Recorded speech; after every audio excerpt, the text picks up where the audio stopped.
तो मूवी की शुरुआत में हमें पति और पत्नी को दिखाया जाता है, जिसमें पति का नाम मैट और पत्नी का नाम कैट होता है। अभी अभी दोनों न्यूयॉर्क से सिटी में शिफ्ट हुए हैं, जहां पर ये एक बहुत बड़ा घर लेते हैं। यहाँ चारों तरफ दूर दूर तक कुछ भी नहीं होता, सिर्फ सन्नाटा होता है। अब ये दोनों घर की सफाई करना शुरू कर देते हैं और जब ये घर की सफाई कर रहे होते हैं तभी यहाँ पर मैट को दरवाजा दिखता है, जिसकी चाबी इनके पास नहीं होती।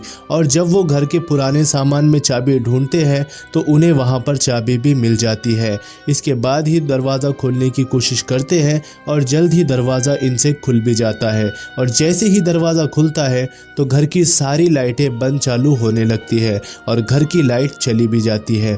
इन दोनों को कुछ भी समझ में नहीं आता। अंधेरा होने की वजह से ये कमरे में यानी कि बेसमेंट में नहीं जा सकते हैं, इसलिए अगले दिन ये इलेक्ट्रीशियन को बुलाकर लाते हैं। और जब ये नीचे बेसमेंट में जाते हैं तो पूरी तरह से हैरान हो जाते हैं, क्योंकि यहाँ पर चारों तरफ हजारों वायर्स थे। कि वायर्स का क्या मतलब है इनको कुछ भी नहीं पता होता। और तब ये सेंटर में देखते हैं जहाँ पर एक व्हील होता है, वहाँ पर 3 छोटी छोटी लाइट जल रही होती है। इलेक्ट्रीशियन को ये सब कुछ देखकर कुछ भी समझ में नहीं आता। वो पूरी तरह से कंफ्यूज हो जाता है और वो कहता है कि मुझे यहाँ पर कुछ भी समझ में नहीं आ रहा। जाने से पहले वो मैट को बताता है कि यहाँ पर जो लोग पहले रहते थे उनका किसी ने मर्डर किया था। बहुत लंबे समय से ये घर खाली है। मर्डर की बात सुनकर मैट को बहुत अजीब लगता है, क्योंकि कोई भी नहीं चाहता कि ऐसे घर में रहा जाए जहाँ पर मर्डर हुआ हो। अब वो इसकी इन्वेस्टिगेशन करना शुरू कर देता है और इंटरनेट के थ्रू इसको पता चलता है कि सन 1975 में यहाँ पर एक कपल रहता था, जिसका एक लड़के ने मर्डर कर दिया। मर्डर करने की वजह क्या थी कभी भी किसी को नहीं पता चली और इसके बाद उस लड़के को मेंटल असाइलम में भेज दिया गया। मैट इन सब बातों से थोड़ा सा डिस्टर्ब हो जाता है। अगले दिन वो अकेले ही उस रूम में जाता है। उसके पास एक टेबल लैंड भी होता है। मैट का माइंड परेशान होता है, इसलिए वो कहता है कि काश मेरे पास वाइन की एक बोतल होती। और जैसे ही वो ये कहता है यहाँ पर लाइट ब्लिंक होना शुरू हो जाती है और अगले पल लाइट पूरी तरह से ऑफ हो जाती है और इसके बाद अपने आप ही लाइट ऑन भी हो जाती है। और जब लाइट ऑन होती है तो मैट के सामने एक वाइन की बोतल होती है। अब मैट बोतल को देखकर बहुत घबरा जाता है, क्योंकि उसे समझ में नहीं आता कि बोतल यहाँ पर कैसे आई और यहाँ पर बोतल को किसने रखा। अगली सुबह कैट उस रूम में जाती है जहाँ पर मैट रात में सो रहा था और जब वो रूम में एंटर करती है तो देखती है कि वहाँ पर बहुत सारा कीमती सामान है। कैट को कुछ भी समझ में नहीं आता और मैट उसे कहता है कि ये एक इच्छा रूम है, यानी कि जो भी तुम यहाँ पर विश करोगी वो विश तुम्हारी पूरी हो जाएंगी। ऐसी कोई चीज मांगो जो यहाँ पर आ सके। कैट कहती है कि मुझे पैसे चाहिए और जैसे ही वो ये विश करती है एक बार फिर से लाइट ऑफ ऑन होना स्टार्ट हो जाता है। और जब लाइट पूरी तरह से ऑन हो जाती है तो ये देखते हैं कि रूम में अब पैसे आ चुके हैं, यानी कि इस रूम में वो जो भी मांगेंगे वो विश उनकी पूरी हो जाएंगी। अब ये दोनों अपनी सारी विश इसी तरह से इस रूम में रहकर पूरी करते हैं, इसलिए दोनों अपनी जॉब छोड़ देते हैं। वही मैट को पता चलता है कि सन 1975 में जिस लड़के ने यहाँ पर रहने वाले कपल को मारा था आज भी वो जिंदा है। वो जेल में है और उसे इन बातों से कोई फर्क नहीं पड़ता। ये दोनों अपनी इच्छाएं पूरी कर रहे होते हैं। ये वो हर चीज की डिमांड करते हैं जो इन्हें चाहिए होती है। ये इतना पैसा मांगते हैं कि उनकी दीवार बना देते हैं।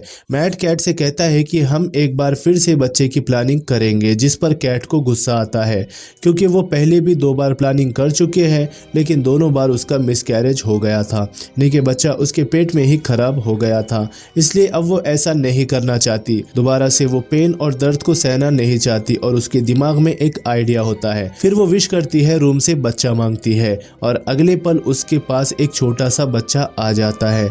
मैट जब घर पर आता है और बच्चे को देखता है तो समझ जाता है कि रूम से मांगे विश के कारण उसे ये बच्चा मिला है, जिस पर वो कैट पर गुस्सा हो जाता है और कहता है कि इसका अंजाम क्या हो सकता है हमें कुछ भी नहीं पता। वही अब मैट उस आदमी से मिलने के लिए जाता है जो जेल में है, जिसने आज से कई साल पहले यहाँ पर रहने वाले कपल को मारा था। और जब उस आदमी को पता चलता है कि मैट उसी घर में रहता है तो वो मैट से कहता है कि जितनी जल्दी हो सके तुम वहां से निकल जाओ। इसके बाद मैट अपने घर के लिए निकल पड़ता है। रास्ते में वो अपनी गाड़ी में पेट्रोल भरवाता है और जब वो पैसे निकालने के लिए अपनी जेब में हाथ डालता है तो देखता है कि जेब में तो पैसे है ही नहीं। उसे कुछ भी समझ में नहीं आता। वो घर पर वापस आता है और उसके पास जो पैसे होते हैं विंडो से बाहर फेंकने लगता है और जैसे ही पैसे वो बाहर फेंकता है तो वो पैसे अपने आप ही हवा में गायब होने लगते हैं। यहाँ पर मैट समझ जाता है कि इस घर की किसी भी चीज को अगर बाहर ले जाओ तो वो पूरी तरह से राख में मिल जाती है। मैट को इसके पीछे का कारण समझ में नहीं आता, इसलिए वो रूम की दीवार तोड़ना शुरू कर देता है, लेकिन दीवारों के पीछे वायर के अलावा उसे कुछ भी नहीं मिलता। मैट को कुछ भी समझ में नहीं आता, लेकिन उसे एक बात समझ में आ चुकी है कि यहाँ पर जो कुछ हो रहा है वो गलत है। वही कैट को दिखाया जाता है जिसका बच्चा रो रहा है। वो अपने बच्चे को लेकर बाहर जाना चाहती है। मैट तो उसे बाहर जाने से मना करता है, लेकिन वो उसकी बात नहीं मानती। हालांकि मैट उसे बता सकता था, लेकिन वो उसे कुछ भी नहीं बताता। जबकि कैट बच्चे को लेकर बाहर जाती है तो वो ज़ोर ज़ोर से रोना शुरू कर देता है। उसकी स्किन लाल होना शुरू हो जाती है। मैट अंदर से सब कुछ सुन रहा होता है और उसे अंदर लेकर आ जाता है, जहाँ हमें दिखाया जाता है कि मैट का वो नवजात शिशु जो कि बहुत छोटा था और अब वो 7 साल के लड़के में परिवर्तित हो चुका है, यानी कि उसकी उम्र अपने आप ही बढ़ गई है। यानी कि अगर रूम से किसी भी मटेरियलिस्टिक चीज को अगर बाहर ले जाया जाएगा तो वो पूरी तरह से नष्ट हो जाएंगी, और अगर किसी जिंदा चीज को बाहर ले जाएंगे तो हर बीते हुए पल के साथ उसकी उम्र बढ़ेगी और बहुत ही जल्द उसकी मौत हो जाएंगी। यानी कि इनका जो बच्चा है वो कभी भी बाहर नहीं जा सकता। कैट अपने बच्चे से बहुत ज्यादा प्यार करती है, इसलिए वो दिन भर उसी के साथ रहती है। अब वो मैट को भी बिल्कुल टाइम नहीं देती। इन दोनों के बीच में दूरियां बढ़नी शुरू हो जाती है। मैट अपने कमरे में रहता है जहाँ की दीवारें ब्लैक एंड व्हाइट है और कैट अपने बच्चे के साथ रहती है। एक दिन इनका बच्चा दरवाजा खोलता है और हाथ बाहर निकालने की कोशिश करता है। तभी कैट आती है और उसका हाथ अंदर खींच लेती है और दरवाजा बंद कर देती है और अपने बच्चे को बताती है कि तुम्हारी तबीयत ठीक नहीं है, तुम बाहर नहीं जा सकते क्योंकि बाहर बहुत सारे जर्म्स है। एक रात को जब इनका बेटा घर में घूम रहा होता है तो वो उसी रूम तक पहुंच जाता है जहाँ पर सारी इच्छाएं पूरी होती है। वो देखता है कि वहाँ पर बहुत सारे वायर्स है और वो उस व्हील तक भी पहुंच जाता है जहाँ पर 3 छोटी छोटी लाइट्स जल रही होती है। यहाँ पर इस बच्चे को सारा सच समझ में आ जाता है। उसको समझ में आ जाता है कि वो इस दुनिया में कैसे आया। साथ ही उसे इस रूम में पावर्स का भी पता चलता है, इसलिए वो इस रूम को पूरा बाहर जैसा बना देता है। यानी बाहर का जो माहौल होता है अब वो इस रूम के अंदर है। कैट अपने बेटे से बहुत ज्यादा प्यार करती है, इसलिए वो भी उसके साथ खेलती है। तभी वहाँ पर मैट आता है और बच्चे का हाथ पकड़कर उसे खींचकर यहाँ से बाहर ले जाता है, यानी कि उसके कमरे में उसे ले जाकर धकेल देता है। और अगले दिन मैट को मेंटल असाइलम से उस कैदी का कॉल आता है जिसने सन 1975 में इस घर में रहने वाले कपल को मारा था। और वो मैट को बताता है कि सन 1975 में यहाँ पर जो कपल रहता था उस कपल ने एक बच्चे की विश मांगी थी और वो बच्चा मैं ही था। मैं कभी बाहर नहीं जा सकता था और एक दिन रूम ने मुझे बताया कि अगर मुझे बाहर जाना है, वो की तरह ही जीना है, बाहर की दुनिया का हिस्सा बनना है, तो मुझे उन लोगों की जान लेनी होगी जो विश मांगकर मुझे इस दुनिया में लेकर आए हैं, और इसके बाद मैंने उन्हें मार दिया। और अगर तुम्हारे बेटे ने कैट का मर्डर कर दिया तो वो भी आम इंसानों की तरह जी पाएगा। ये सब जानकर अब मैट पूरी तरह से परेशान हो जाता है। वही दूसरे फोन पर कैट इन दोनों की सारी बातें सुन रही होती है। ये बातें सुनने के बाद वो गाड़ी लेकर घर से निकल जाती है और उसे एहसास होता है कि उसने बहुत बड़ी गलती की है। वही घर में बच्चे को दिखाया जाता है जो अपनी मॉम के लिए यानी कैट के लिए बहुत ज़्यादा परेशान होता है। ये सब देखकर मैट को बहुत गुस्सा आता है और वो बच्चे को उसकी सच्चाई बता देता है कि हमने तुम्हें विश करके यहाँ पर बुलाया था और अगर तुम घर से बाहर निकले तो तुम्हारी उम्र बढ़ जाएगी, जिसके बाद तुम्हारी मौत हो जाएंगी। मैट बच्चे का हाथ पकड़ता है और उसे घर से बाहर ले जाने लगता है क्योंकि वो अपनी पत्नी को नहीं खोना चाहता। लेकिन इसके पहले कि वो उसको घर से बाहर ले जाता, वो उसकी आंखों में देखता है। मैट को उस पर दया आ जाती है और उसे अपनी गलती का भी एहसास हो जाता है। बच्चा इन सब बातों से पूरी तरह से डर जाता है। मैट उसे एक छोटा सा टाइगर देता है और एक कहानी भी सुनाता है और इसके बाद ये दोनों एक बाप और बेटे की तरह एक साथ सो जाते हैं। कैट जब आधी रात को घर आती है तो इन दोनों को एक साथ सोते हुए देखती है, जिससे कैट कैट को बहुत खुशी होती है। उसे एहसास होता है कि मैट ने बच्चे को अपना लिया है, इसलिए मैट के पास वो चली जाती है और ये दोनों फिजिकली एक दूसरे के बहुत क्लोज आ जाते हैं। और ठीक उसी वक्त दरवाजे के बाहर से वो बच्चा सब कुछ देख रहा होता है, जिस वजह से उसके दिल में कैट के लिए फीलिंग्स आना शुरू हो जाती है।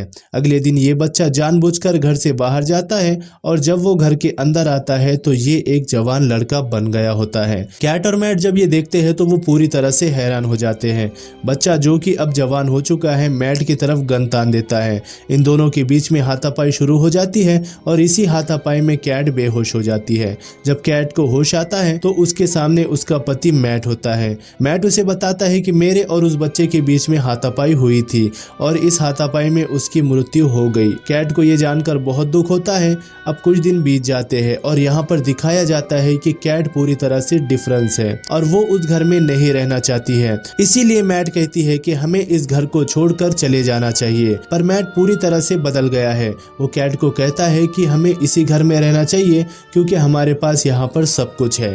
कैट को शक तो होता है लेकिन उसे कुछ भी पूरी तरह से समझ में नहीं आता और इसके बाद मैट कैट के करीब जाने की कोशिश करता है, उसके साथ जबरदस्ती करने की कोशिश करता है।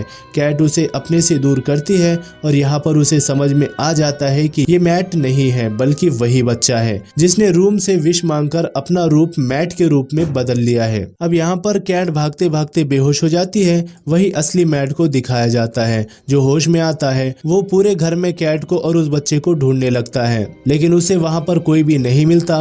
वो देखता है कि दरवाजा भी पूरी तरह से लॉक है। वो किसी भी तरह से दीवार को तोड़कर वायर्स को हटाकर बाहर निकलने लगता है। तभी वो देखता है कि उसके ठीक सामने एक वैसा ही घर है, यानी कि उस बच्चे ने इस घर की एक और डुप्लीकेट बना रखी होती है, यानी कि एक जैसे दो घर और उस घर के अंदर कैट और वो बच्चा है।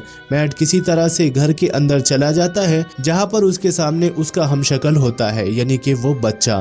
कैट भी पूरी तरह से कंफ्यूज हो जाती है और तभी वो बच्चे को उसके नाम से बुलाती है, जिस पर नकली मैट रिस्पॉन्ड करता है। कैट समझ जाती है कि ये वही बच्चा है, उसे सीढ़ियों से धक्का दे देती है और इसके साथ मैट और कैट घर से बाहर निकलने लगते हैं और वो बच्चा अपनी शक्तियों से घर के हर रास्ते को बदल देता है, जिस वजह से उन्हें बाहर जाने का रास्ता नहीं मिलता। किसी तरह से ये दोनों घर के बाहर आ जाते हैं। अब वो बच्चा भी इनका पीछा करते हुए घर के बाहर आ जाता है, लेकिन सच्चाई तो ये होती है कि ये घर का बाहरी हिस्सा नहीं होता बल्कि घर के अंदर का हिस्सा होता है जो पूरी तरह से बाहर की तरह लगता है। कैट और मैट अपने असली घर के अंदर आ जाते हैं। बच्चा उनके सामने होता है। वो मैट के ऊपर हमला करता है लेकिन मैट तो उसे पकड़कर घर के बाहर कूद जाता है। कैट अंदर से दरवाजा बंद कर लेती है, यानी कि अब वो घर के अंदर नहीं आ सकता। बाहर रहने से उसकी उम्र बढ़ना शुरू हो जाती है, जिस वजह से उसकी मौत हो जाती है।